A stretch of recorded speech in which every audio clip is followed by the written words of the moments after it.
કીર્તન હાલે છે, આપણે ચોથું પદ ચાલુ છે. મેલાવી સારી ઘન શ્યામ ને હો મૂર્ખા, મેલાવી સારી ઘન શ્યામ ને હો મૂર્ખા, દુઃખનો ન આવે હવે પાર રે સંતોના દ્રોહી, પડવાનું પાપે કરી તારે કુંભી પાકમાં. જમપુરીમાં જાય છે, કુંભી પાક નામનો નરકનો કુંડ છે. એમાં જે કોઈ પડે છે એ પાપના કરનારા બધા છે. બોલો, જો ભગવાનના આશ્રિત થયા હોય, ભગવાનના ભક્ત હોય, ભગવાનનો વિશ્વાસ હોય, ભગવાનની નિષ્ઠા હોય, એને પાપય થતું નથી, એનાથી પાપ થતું નથી. અને કદાચ ને અજાણતા થઈ ગયું તો ભજનના પ્રતાપથી બળી જાય. અજાણતા થઈ ગયું તો હવે વાત આવી પુણ્યની. દાન કરો એટલે પુણ્ય થાય, સારા કર્મ કરો એટલે પુણ્ય થાય.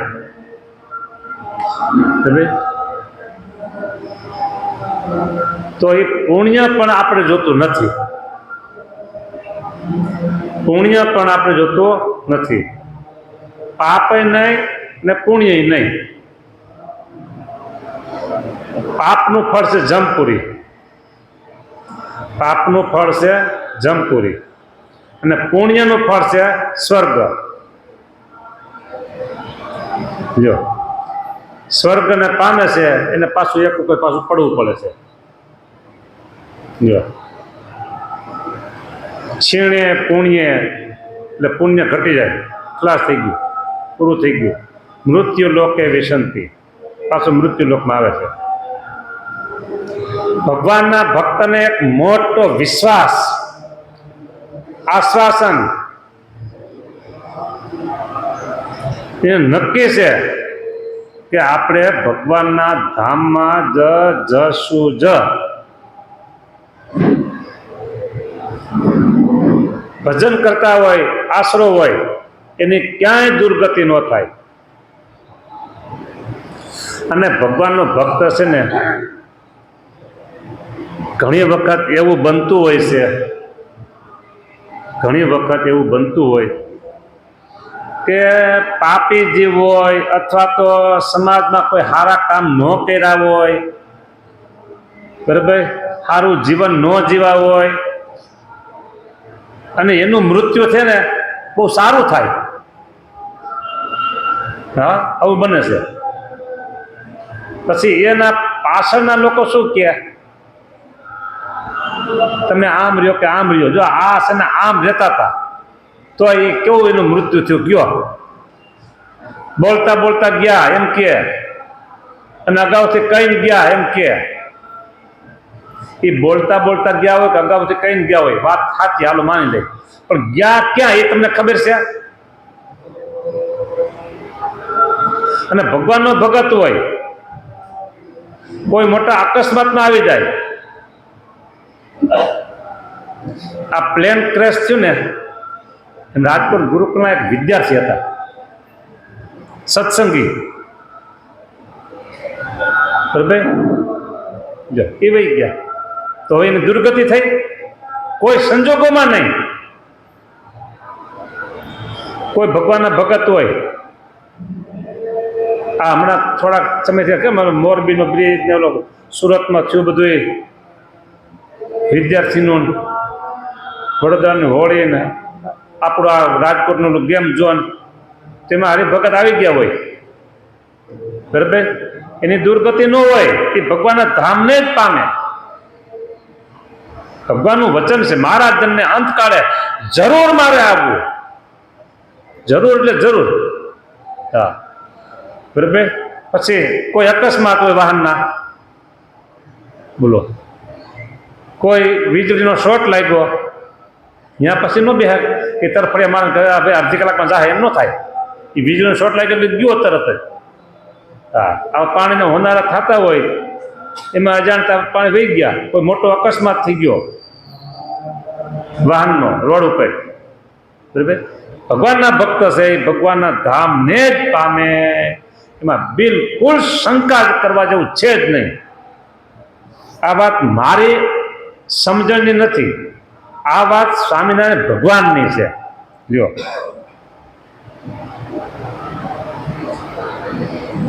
સ્વામિનારાયણ ભગવાન એમ કે છે, લોયા ગામમાં, એટલે કે લોયાનું ત્રીજું વચનામૃત, એ એવી વાત કરે છે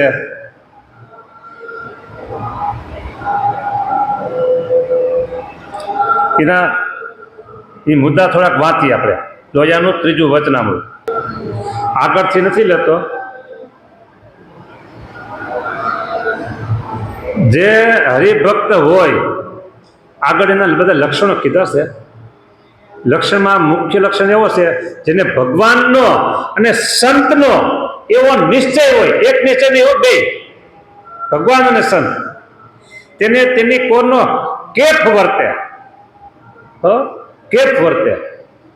પછી એમ કહી મહારાજે રાણા રાજગરની વાર્તા કરી. રાણા રાજગર ક્યાં ગામના?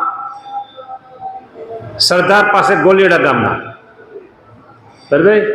પછી પ્રહલાદની વાર્તા કરી, ઋષિજીની વાર્તા કરી, બરાબર. માટે જે ભગવાનનો ભક્ત હોય તેને દૈહિક રક્ષા ભગવાન કરે, તેને કરીને હર્ષ ન પામે, ને રક્ષા ન કરે તેને કરીને શોક ન કરે, અને અલમસ્ત થકો, અલમસ્ત થકો ભગવાનને ભજે. હા, અને ભગવાન ને સંત તેનું માતમ બહુ સમજે. આ લક્ષણ આવી ગયા. ભગવાન અને સંતનું માતમ, બેયનું માતમ સમજવાનું, ખૂબ સમજવાનું. તે ઉપર ગામ કઠલાલની ડોશીની વાત કરી. કઠલાલ ગામ ક્યાં આવ્યું? નડિયાદ પાસે. જો એની વાત આપણે કહી દીધી. પાણી રામભાઈ, બરાબર, બ્રાહ્મણ હતા, અને પાણીનો ઘડો લઈને પાછળ મહારાજની પાછળ ગયા. પછી મહારાજનો ઘડો પગ બોળ્યો ઘડામાં, એ પાણી પછી કૂવામાં નાખ્યું, બધા સત્સંગી થાય એમ. હવે આટલી આ થોડીક વાત કીધી. જો સત્સંગમાં રહ્યા, હા, જેને ભગવાનનો નિશ્ચય મહાત્મા જ્ઞાને સહિત હોય, મહિમાએ સહિત, તે ભગવાનના વચનમાં ફેર પાડે નહીં, ને જેમ કહે તેમ કરે. હો, એમ કરીને પછી બધા હરિભક્તોના નામ લીધા છે. હા, હવે વાત આવે છે, આવી રીતનો જે હરિભક્ત હોય, સાંભળજો હવે, તેનો દેહ પગ ઘસીને પડે. કઈક એવો રોગ થાય, પગ ઘસા કરે, હાથ પગ આમ ઘસા કરે, બરાબર. વાઘ ખાઈ જાય, ક્યાંક જંગલમાં જતા હોય અને સિંહ દીપડા વાઘ મળે ખાઈ જાય, ક્યાંક સર્પ કરડે, શસ્ત્ર ભાગે, પાણીમાં બુડી જાય, ઇત્યાદિ ગમે તેવી રીતે અપમૃત્યુ થાય, અપમૃત્યુ એ કરીને દેહ પડે, તો પણ એમ સમજે છે ભગવાનના ભક્તની અવળી ગતિ થાય જ નહીં. ભગવાનના ભક્તની અવળી ગતિ થાય જ નહીં. આ સ્વામિનારાયણ ભગવાન પોતે બોલે છે, લોયા ગામમાં બોલે છે. અને મહિનો કયો છે? કારતક મહિનો છે. 1877 સાલ છે, અને કાર્તિક વદી 13 નો દિવસ છે. આટલા ઓથેન્ટિક પુરાવા સાથે આ વાત છે. બોલો, સમજાને? ભગવાનના ધામને જ પામે. અને હવે બીજી વાત, ભગવાનથી વિમુખ હોય તેનો દેહ શુદ્ધિ સારી પેઠે પડે, સરસ રીતે બોલતા કરતા, અને ચંદનના લાકડામાં સંસ્કારે યુક્ત બળે, ચંદનના લાકડામાં બળે. બોલો, તો પણ તે તો નિશ્ચય યમપુરીમાં જ જાય, જમપુરીને જ પામે. બોલો, સ્વામિનારાયણ ભગવાનના વચનને ખોટા કરે કોઈ, એવી બ્રહ્માંડમાં કોઈ તાકાત નથી, બ્રહ્માંડમાં કોઈ શક્તિ નથી, બરાબર, કે સ્વામિનારાયણ ભગવાનના વચને ખોટા પાડી દે. કોઈક બોલે ખરા કે એ આમ છે તેમ છે આવું છે, ન આવે બોલે આમ ન જાય આમ થાય, એ કે તું બોલે એટલે એમ જ થાય ખરું કઈ? સ્વામિનારાયણ ભગવાન બોલે છે એમ થાય, એમ જ થાય, ફેર ન પડે. જો નિશ્ચય, નિશ્ચય એટલે ચોક્કસ જમપુરી માં જ જાય. એ બેની વ્યક્તિ સારી પેટે સમજે, એ સર્વે પ્રકારની જેના હૃદયમાં દ્રઢ ગાંઠ પડી જાય તેને ભગવાન અને સંતનો મહાત્મ્ય સહિત નિશ્ચય છે એમ જાણવું. જો અને એવો નિશ્ચય વાળો જે હોય તે જરૂર બ્રહ્મ મહોલમાં જ પૂગે, એટલે અક્ષરધામમાં જ પૂગે. અક્ષરધામના બીજા નામ છે બ્રહ્મોલ ધામ, તે બધી પૂગે. બીજે ક્યાંય કોઈ ધામમાં ઓરો રહે નહીં. આ કેટલી ચોક્કસ સ્પષ્ટ વાત છે, બોલો. આ કેવી વાત કહું, હું એક લૌકિક દ્રષ્ટાંત તમને દઉં કે કોઈ ગ્રસ્ત એનું મૃત્યુ થાય, પાછળ 2-3 છોકરા હોય, 1-2 દીકરીઓ હોય, બરાબર, અને એવું વિલ બનાવીને જાય કે પાછળથી કોઈને કાંઈ કરવું પડે નહીં. એ વિલ વાંચે એટલે જે ભાગ છે આ છે તે પાડવાનો હોય બધે પડી જાય, કોઈ કોઈને કનેડે નહીં. ન કહું કે આ હું લઈ લઉં, આમ હું કરું, ઓલો કે આમ કરું, દીકરી કે આમ ન હું તેમ. એમ એવું છે. આમ વકીલને સારામાં સારા વકીલ હોય ને એને પાસે બોલાવી અને એને સલાહ લઈ અને એવું વિલ બનાવ્યું હોય, બરાબર. અને પછી વિલ ગામના આગેવાન પાસે વાંચે. ગામના આગેવાનો કે ભાઈ આમાં કાંઈ કરવા જેવું છે નહીં, તમે તમારા બાપનું જે કારજ હોય બતાવી દો અને આમાં બધું જે છે બરાબર છે. આટલું ચોખ્ખું સ્પષ્ટ કરીને ગયા છે, મારે તમારે કોઈને કાંઈ ઝઘડા બગડા જેવું થાય એવું છે જ નહીં, બરાબર. આ એવી વાત છે. ભગવાનનો અને સંતનો મહાત્મ્ય સહિત નિશ્ચય છે એમ જાણવું. અને એવો નિશ્ચય વાળો જે હોય તે જરૂર બ્રહ્મ મહોલમાં જ પૂગે, પણ બીજે ક્યાંય કોઈ ધામમાં ઓરો રહે નહીં, બીજા ધામમાં ક્યાંય જાય નહીં. બોલો, આટલી સ્પષ્ટ વાત છે.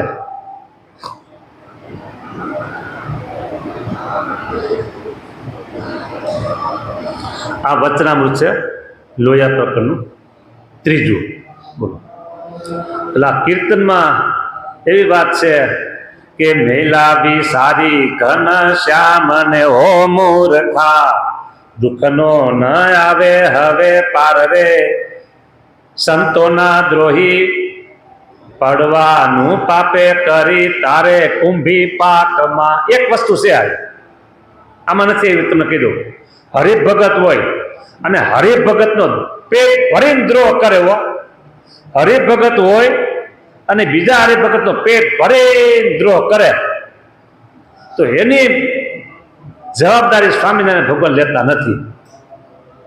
2 પ્રસંગ તમને કહું, નામ થામ લીધા વગર, બરાબર. એક પાર્ષદ હતો, પાર્ષદ, એને સ્વામિનારાયણ ભગવાને કીધું કે હું તને અંતાને તેડવા આવીશ, અને પછી વર્તન બદલી ગયું, ગોપાળાનંદ સ્વામીનો દ્રોહ કર્યો અને જમના દૂત લઈ ગયા. બોલો, ઘોડો છે ને, ઘોડો એ બચકું ભરે કોઈને તો મૂકે નહીં. તો ઘોડો બચકું ભલે જો કોઈને એ મૂકે નહીં, પણ એક આઈડિયો છે, એની આંખમાં આંગળી ભરાવો, એની આંખમાં આંગળી ભરાવો તરત મૂકી દે. હીરો છે ને, હીરો ડાયમંડ, એ કોઈ રીતે તૂટે નહીં, પણ માકડનું લોહી માથે મૂકો તરત કટકા. આ તો શાસ્ત્રમાં લખ્યું છે, કહું મેં આ ખતરામાં કંઈ કર્યું નથી. હવે બીજો પ્રસંગ,